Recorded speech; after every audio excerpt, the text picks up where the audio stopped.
अस्सलाम वालेकुम to all my brothers and sisters. आज हम उस आयत की एविडेंस के बारे में पढ़ने वाले हैं जिसमें अल्लाह पाक ने जिस चीज़ की कसम खाई है 100 साल पहले तक इससे कोई भी वाकिफ न था या मान लो इल्म न था, which is known as black hole in the Quran। एक बहुत मशहूर साइंटिस्ट एल्बर्ट आइंस्टाइन ने थ्योरी दी थी which is known as the theory of relativity। इस थ्योरी के दो पार्ट्स हैं, एक स्पेशल थ्योरी ऑफ रिलेटिविटी और दूसरी general theory of relativity. The special theory of relativity was published in 1905 by Albert Einstein, जिसमें इन्होंने बताया है कि स्पीड कह लें या रफ्तार टाइम पर इन्फ्लुएंस या असर रखती है।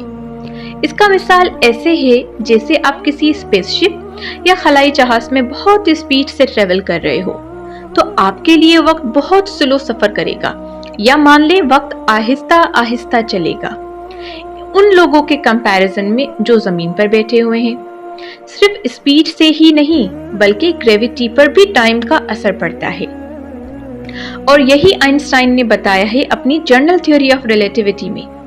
इस थ्योरी ने हमें बताया कि जिस चीज की ग्रेविटी ज्यादा होगी उसका टाइम भी आहिस्ता गुजरेगा।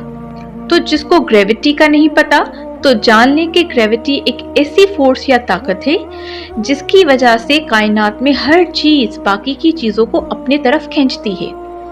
ऑब्जेक्ट जितना बड़ा होगा उसकी ग्रेविटेशनल फोर्स उतनी ज्यादा होगी। इस वजह से अगर हम अपना वजन दुनिया में करें तो चांद के कंपैरिजन में हमारा वजन ज्यादा होगा।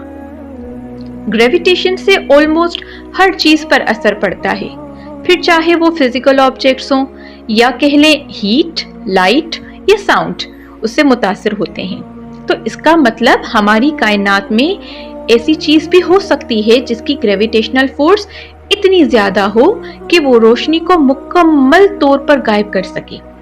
और अगर ऐसे ऑब्जेक्ट्स हैं तो इट मीन्स वो कंप्लीटली ब्लैक होंगे और हमें दिखेंगे भी नहीं, क्योंकि रोशनी भी इससे बाहर नहीं निकल सकती। And they are known as black holes. अल्लाह पाक ने कुरान पाक में एक आयत नाजिल की, सूरे वाक़िया आयत नंबर 75। तो नहीं, कसम है मुझे उन जगहों की, उन मकामात की जहां सितारे डूबते हैं। आज से पहले हम कुछ नहीं कह सकते थे इसके बारे में, लेकिन आज हम इनको ब्लैक होल्स के नाम से जानते हैं, और अल्लाह पाक ने इसका इशारा भी इसमें दे दिया, सूरे वाक़िया आयत नंबर 76। और ये यकीनन ही बहुत बड़ी कसम है अगर तुम्हें मालूम हो जाए। अब इससे तो जाहिर है कि लोग आज से पहले नहीं समझ सकते थे, लेकिन आज ये बात जाहिर है कि ये ब्लैक होल्स ही हैं जिसमें पूरे सितारे गायब हो जाते हैं, पूरी गैलेक्सीज गायब हो जाती हैं।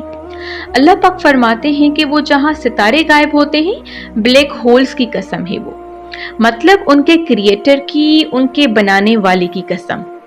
यूं अगर देखा जाए तो अल्लाह पाक ने अपने बंदों के लिए हर आयत में निशानियां छोड़ी हुई हैं। अब ये हम पर है कि हम कुरान पाक के हर हरूफ को 10 नेकियां हासिल करने के लिए पढ़ें या मतलब समझ के अल्लाह पाक के करीब होने के लिए। जरा सोचिएगा।